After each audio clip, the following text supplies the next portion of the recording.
So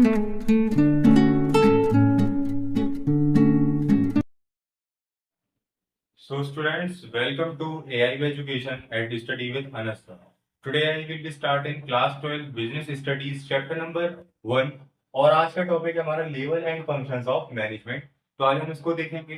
तो क्या क्या चीजें आती हैं देखिए इसके अंदर। सबसे पहला हमें जो पार्ट मिलता है वो मिलता है मैनेजमेंट का, कि हमें मतलब समझना है कि मैनेजमेंट होता क्या है।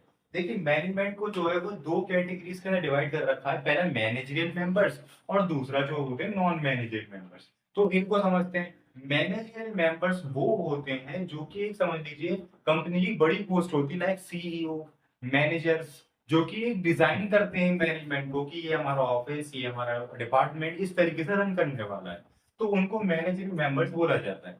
नॉन मैनेजरियल मेंबर्स क्या आते हैं, ये वो मेंबर्स होते हैं जो कि वर्कर्स होते हैं, जो प्लेटफॉर्म एरिया पे वर्क करते हैं। लाइक मैंने किसी को ऑर्डर दिया कि आपको ये सामान उठा के इस गोदाम के अंदर डालना है, तो वो नॉन मैनेजरियल मेंबर्स हैं जो वर्कर काम कर रहे हैं। और जिससे मुझे ऑर्डर आया है करवाने का वो मैनेजरियल मेंबर्स है ना। तो आपको ये समझ जरूरत है, जो हमारे वर्कर्स होते हैं, एम्प्लॉयज होते हैं, वो नॉन मैनेजरियल मेंबर्स के अंदर आते हैं। अदरवाइज जो मैनेजमेंट को डिजाइन कर रहे हैं डिपार्टमेंटल में, सीईओ हुए, मैनेजर्स हुए, वो सब किस में आते हैं, मैनेजरियल मेंबर्स में। यहाँ मैंने लिख भी रखा है। उसके बाद हमें टॉपिक मिलता है इसके अंदर कि numbers of level of management, यानी कि जो हमारी लेवल्स होती है मैनेजमेंट की, उसके नंबर्स कितने हैं। देखिए सबसे पहला आता है हमारा top level management, middle level, और फिर तीसरा आता है ऑपरेशनल मेंबर्स, और लास्ट में आता है प्लेटफॉर्म एरिया। तो इसको एक एक करके समझते हैं। सबसे पहला टॉप मैनेजमेंट। टॉप मैनेजमेंट का मतलब क्या होता है, देखिए टॉप मैनेजमेंट के अंदर, इस कैटेगरी के अंदर वही लोग आते हैं जो कि मैनेजमेंट को डिजाइन करते हैं कि हमारा ये कंपनी, हमारी ये अथॉरिटी इस तरीके से वर्क करने वाली है ना। जो मैनेजमेंट मैनेजमेंट को डिजाइन करते हैं, लिख भी रखा है बोर्ड ऑफ डायरेक्टर, सीईओ यानी चेयरमैन, मैनेजर्स या फिर जनरल मैनेजर्स, ये सब चीज लोग इसके अंदर आते हैं टॉप मैनेजमेंट के अंदर। चलिए अब दूसरे वाले का आते हैं मिडिल मैनेजमेंट। देखो मिडिल मैनेजमेंट का मतलब ये रहता है, इसके अंदर departmental managers, deputy departmental managers, यानी कि फॉर एग्जांपल यहाँ से हमें कोई ऑर्डर आया कि आपको ये वर्क करना है, और इन्होंने ऑर्डर किसको दे दिया, इस वाले को, मिडिल लेवल मैनेजमेंट को दे दिया। इन्होंने तो बस, इनका काम क्या है, इनका काम बनाने का है कि हमको ये करना है। करना किसको, ये इन्होंने से कह दिया कि आप कुछ भी करो, आपको करना ये मिडिल लेवल मैनेजमेंट को। अब मिडिल लेवल मैनेजमेंट ने क्या करा, इन्होंने उठाकर इसको दे दिया, इन्होंने उठाकर इसको दे दिया ऑपरेशनल मैनेजमेंट के ऊपर, यानी सुपरवाइजर या फिर फॉरमैन के ऊपर। अब इसको पढ़ते हैं सुपरवाइजर या फॉरमैन में। इसमें मतलब क्या आता है, इसके अंदर कुछ ऐसे ऐसे पर्सन्स डिपेंड रहते हैं जो कि डिपेंड होते हैं सारे काम के ऊपर। लाइक फॉर एग्जांपल इन्होंने जो काम दिया था बोर्ड ऑफ डायरेक्टर ने कि हमारी मैनेजमेंट कुछ इस तरीके से होनी चाहिए, उन्होंने किसको दे दिया, मिडिल लेवल मैनेजमेंट को, यानी किसी डिपार्टमेंट को दे दिया। अब डिपार्टमेंट के बस की तो है नहीं ऊपर सब चीजें करना, तो उन्होंने क्या करा, कुछ सुपरवाइजर या फिर फॉरमैन को असाइन किया कि आप ये काम करना। उन्होंने मैनेजमेंट किसको दी थी, सुपरवाइजर को। अब जो सुपरवाइजर के हाथ में गई तो उसको बोला जाता है ऑपरेशनल मैनेजमेंट। अब सुपरवाइजर ने क्या किया, सुपरवाइजर ने लगवा दिए क्या, वर्कर्स अपने काम को करने के। अब इसको एक एग्जांपल के साथ समझते हैं। For example board of director ने कहा था कि भाई 2 ट्रक आएंगे, उसके अंदर से माल करवाना है, ठीक है।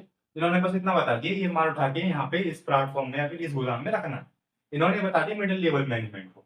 अब मिडिल लेवल मैनेजमेंट ने क्या करा, अब उसने डिपार्टमेंट को बता दिया कि भाई हमारे डिपार्टमेंट के अंदर ये चीजें आने वाली हैं, हमें इनको इस तरीके से संभाल के रखना है। अब उन्होंने क्या करा, उन्होंने कुछ सुपरवाइजर, जिसे हम आम लैंग्वेज में ठेकेदार बोले जाते हैं, उनको काम बता दिया कि भाई ऐसे ऐसे इस टाइम पे 2 ट्रक आएंगे, आपको सामान उठवाना है।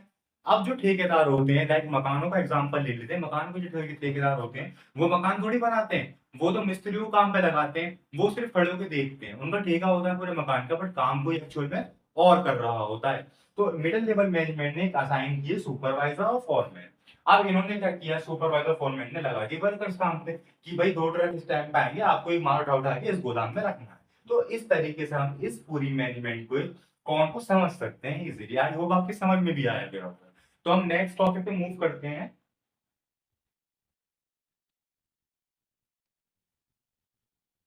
सो स्टूडेंट्स हमारे 1.3 का ये लास्ट टॉपिक आता है फंक्शंस ऑफ मैनेजमेंट। कि फंक्शंस ऑफ मैनेजमेंट क्या क्या चीजें होती हैं। देखिए फंक्शंस ऑफ मैनेजमेंट के अंदर हमें कुछ 5 टॉपिक बता रखे हैं। एक तरह से देखा जाए तो ये अभी हमें एक सिर्फ एग्जाम्पल के तौर पे या फिर हम इनको समझ सकें यानी पहले से जान सकें इसलिए बता रखा है। अदरवाइज इस बुक के अंदर हर एक टॉपिक के ऊपर एक अलग चैप्टर बना रखा है, इसके अंदर हम और अच्छे से पढ़ पाएंगे इन सब चीजों को। तो पहला जो आता है वो आता है प्लानिंग।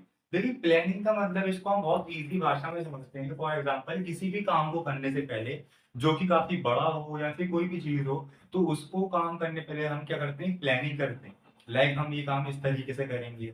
कोई शादी का अरेंजमेंट होने वाला है, शादी कर रहे हैं, कोई घर में हो रहा है हमारी शादी, तो उसमें क्या हो रहा है, हम क्या कर रहे हैं, उनकी मैनेजमेंट कर रहे हैं कि ये काम इस तरीके से होना चाहिए, ये काम इस तरीके से होना चाहिए। तो एक प्लानिंग करते हैं हमारे काम को करने से पहले। उसके बाद आती है ऑर्गेनाइजिंग, यानी कि जो प्लानिंग की गई है उसको ऑर्गेनाइजिंग कर देना, है ना। पहला जो हम यहाँ से प्लानिंग कर रहे हैं फिर वो कहाँ चली जाती है, ऑर्गेनाइजिंग के ऊपर, यानी उसको ऑर्गेनाइज कर देना। फिर उसके बाद आती है स्टाफिंग, यानी कि जब हमने प्लानिंग का काम भी कंप्लीट हो गया, ऑर्गेनाइजिंग का भी काम कंप्लीट हो गया, उसके बाद हम क्या करते हैं, स्टाफिंग करते हैं। यानी कि जितने अब जो ग्रुप एक्टिविटी की जाती है, जो हम एक तरह से देखा जाए तो एक अच्छा गोल अचीव कर पाए, तो ग्रुप एक्टिविटी की जाती है। अब ग्रुप एक्टिविटी का मतलब बहुत सारे लोग हुए, 3-4 लोग तो हुए ना। अगर छोटा सा एग्जांपल भी लें, तो जो प्लानिंग की जा रही है, जो ऑर्गेनाइजिंग की जा रही है, उसके बाद जो पॉइंट आ रहा है स्टाफिंग का, यानी कि अब हमें करनी है स्टाफिंग। यानी कि सभी को उनकी कैपेबिलिटी के हिसाब से काम को डिवाइड करना है। लाइक फॉर एग्जांपल किसी शादी का एग्जांपल लेते हैं कि आपको टेंट लाना है, आपको बर्तन लाने हैं, आपको ये करना है, आपको ये करना है। तो हर एक की कैपेबिलिटी के हिसाब से क्या कर रखा है, काम डिवाइड करना है हमें। स्टाफिंग के अंदर ये काम आता है भाई मैनेजमेंट में। फिर आता है डायरेक्टिंग। डायरेक्टिंग का मतलब यानी कि फॉर एग्जांपल जो हमने काम स्टाफिंग के लिए दिया है, उनकी डायरेक्टिंग करना कि वो अपना काम ठीक तरीके से कर रहे हैं, नहीं कर रहे, पहला काम। दूसरा ये कि फॉर एग्जांपल स्टाफिंग के दौरान या फिर कोई काम के दौरान कोई पर्सन घर चला गया या फिर उसकी तबीयत खराब हो गई या उससे वो काम नहीं हो पाया, तो उसी सेम टाइम के ऊपर उसकी जगह पे कोई दूसरा पर्सन भी चाहिए, क्योंकि वो काम थोड़ी रुकेगा। तो इसी तरीके से उनकी डायरेक्टिंग करना कि हर पर्सन अपना काम अच्छी कैपेबिलिटी के हिसाब से अच्छे तरीके से कर रहा है या नहीं। कंट्रोलिंग का मतलब ये रहता है कि इसके अंदर हमारी सब चीज आ जाती है कि हम सभी पे कंट्रोल कर पा रहे हैं नहीं, ऑर्गेनाइजिंग पे, स्टाफिंग पे, डायरेक्टिंग पे और कंट्रोलिंग पे। और लास्ट में हमें मिल जाता है अपना रिजल्ट कि हमने कितना गोल अचीव किया और किस तरीके से किया। तो ये कुछ हमारे फंक्शंस ऑफ मैनेजमेंट आते हैं। बुक के अंदर तो काफी ब्रीफली बता रखा है, बट हम एक शॉर्ट फॉर्म में समझ सकें तो ये बेहतर है। अब देखिए लास्ट क्लास की वीडियो में मैंने आपको समझाया भी था कि जो मैं यहाँ पढ़ा रहा हूँ उसको आप एक बार बुक में रीड कीजिए और अपनी लैंग्वेज में लिखने की कोशिश कीजिए, क्योंकि जब आप अपनी लैंग्वेज में लिखोगे तभी आप चीजों को समझ पाओगे, कैप्चर कर पाओगे और ज्यादा टाइम तक याद कर पाओगे। तो आज की क्लास के लिए इतना ही। नेक्स्ट क्लास से हम नेक्स्ट टॉपिक स्टार्ट करते हैं। आई होप आपकी सभी चीजें क्लियर हुई होंगी। फिर भी अगर आप किसी भी टॉपिक या किसी भी वीडियो के पार्ट के अंदर कोई डाउट हो तो आप मुझे कमेंट सेक्शन में जरूर बताएं, मैं उसको क्लियर करने की पूरी कोशिश करूंगा। Thank you.